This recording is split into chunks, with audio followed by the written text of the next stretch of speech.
The roses, more like the thorns, because every single soul in this movie was a pain in the butt. I just watched The Roses and I want to talk about it.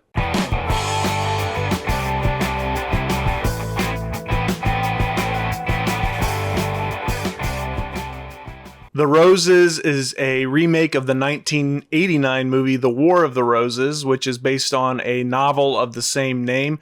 This iteration follows Ivy and Theo, an English couple who meet by chance, move to America, and then chase their dreams while building a family.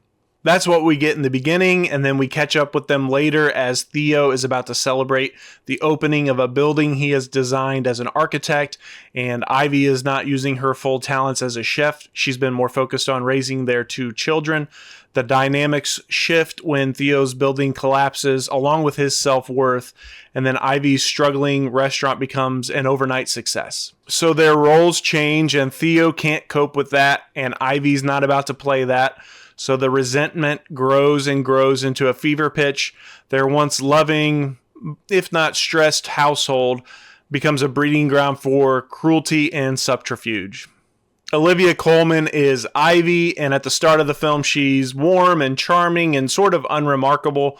By the end of it, she shifts into a conniving, almost evil person. I'm not sure that it's earned or that she actually played that out. The swing is almost dizzying. I don't really believe her.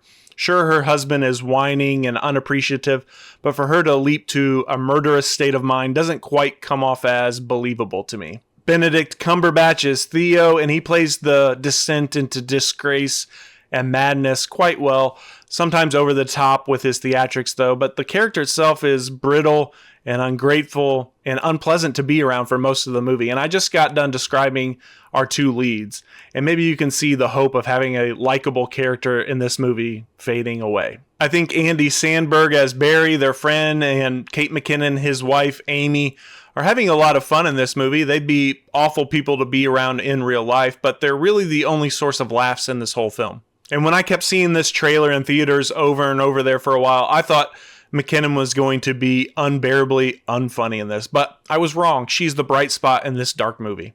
I'm not even going to bother to look up the two sets of child actors that played the Rose's kids at various times in their lives. None of them were making anything close to a believable choice as they were going through this movie, and they always sucked the soul out of any scene that they were in. It does kind of pain me to come down so hard on this movie because the person who directed it, Jay Roach, did direct some gold standard comedies, the Austin Powers series, Meet the Parents, but this film is just devoid of heart. So on one hand, we have a movie like Meet the Parents that is about family dynamics, the pressure to try to impress your fiance's father, not being so quick to judge. And on the other hand, we have this movie, which is about, I don't know, let failures derail your life. I don't think it's written very well either. Sorry to bring you down, Tony McNamara, who is also the writer of Poor Things and The Favorite, but it leans too heavily on crude language, which I really don't give a shit about, but I just think it's really used as a crutch here. Almost every punchline is accentuated with an obscenity, and hey, let's get the kids to say the F word, that'll be a riot, right? It just comes off as lazy in the end. Also, the dinner scene where their one friend is going off on her partner, her husband, with just the most off-the-wall stuff out of nowhere. We don't know enough about these people for that to be funny. The pacing is horrendous. We have our main characters meet briefly and then quickly flash forward 10 years ahead. I guess there's not much you could do about that. But this movie is an hour and 45 minutes long, and it felt like every minute of that. And there's about an hour and 20 minutes of it that is just sort of animosity building. There's not much real hate going on, which you might expect in this film. They go through most of it not doing anything too crazy, and then all of a sudden it pops off quickly, and all of a sudden they're trying to kill one another. Then it all resolves in a matter of minutes, just as quickly as it started, no real pushback, and that's all in 15 minutes, and it's just odd to sit through. I also hated the CGI building that Theo was supposed to have created. It looked terrible. Completely took me out of the moment. I know budgets are tight for these Hollywood movies these days, but surely they could have built a replica, or if that building was too hard to create, a different type of building. It doesn't have to be this weird sailboat looking structure. It's not important to the story. And this whole scene comes off as cheap and distracting. One thing that is illustrated quite nicely is having the calm, quaint exterior world. We're talking the restaurant and the look of the home versus the internal conflict and turmoil that our characters are feeling. You might have everything you need and everything might look great, but if you don't work on yourself, it can fall apart. A beautiful facade can easily give way to ugly emotions inside. Are there funny moments? Absolutely, no doubt. Sending two Brits into a gun range and having them act what I can only assume is naturally to the situation around them.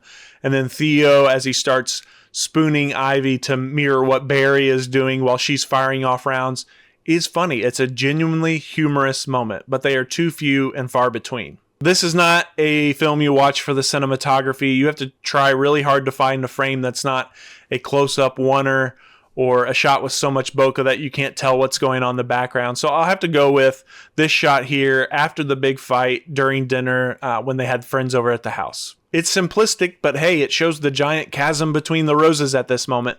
They've never been this far removed in their relationship, and things are really about to pop off. It's ironic and sad that this is about to happen at this point because they're in the dream house that Theo built, and Ivy is wildly successful as a restaurateur. They just haven't nurtured their relationship or cheered each other on through their successes, and this is where they end up. The film discusses power dynamics and what might happen when an existing set of power dynamics is shifted in a marriage. It's all over the top, of course, it's supposed to be, but because it's over the top, I don't think it really holds much weight or leaves the viewer introspective about it. If you were prompted to reflect and look into the power dynamics in a relationship in your life, you'd be like, there's no point in me looking into it. I'm never going to be that crazy. But I guess at least it does drive home that competitiveness and resentment are poisons to a relationship. Theo being so wrapped up in his work and making it most of his identity is also a great lesson on what not to do. He essentially sacrificed his life for professional pride. He makes his new role of spending more time raising the kids into a new obsession, and that relationship with the kids eventually drives a wedge between him and Ivy and then also the kids and Ivy. She's not blameless either here. Once she gets that taste of success, she's quick to pour all of herself into that one endeavor. The house is the arena for all the competitions and all the hate. It should be a place of peace and togetherness, but this is where the Roses wage war on one another. Then in the end, they fight over the possession of this house.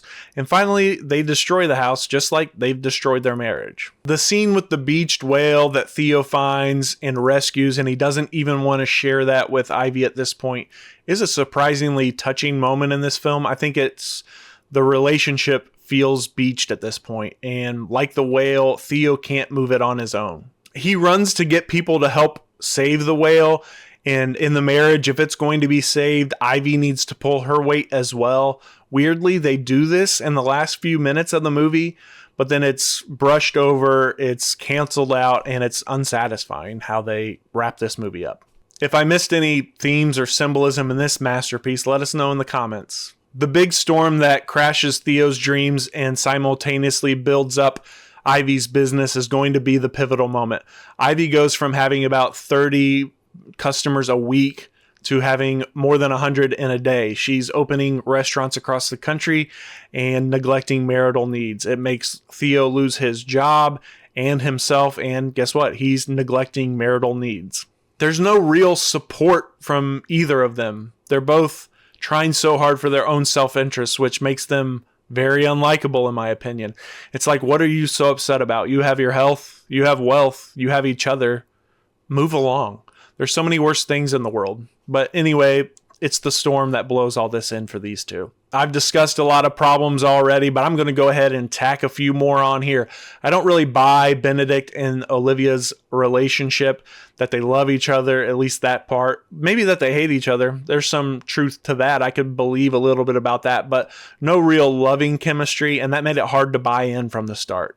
I also wanted the War of the Roses to be a bit more brutal. If we're going to do a dark comedy, let's do a dark comedy, not some safe hijinks saved for the last 10 minutes of the movie. It was never over the top cruel enough to shock us, and the relationship was nowhere near strong enough for us to emotionally connect. I also just don't think we needed this remake. Okay, I've got to stop or I'll go all night. It's been a long time since I've seen a movie with such a staggering number of unlikable characters.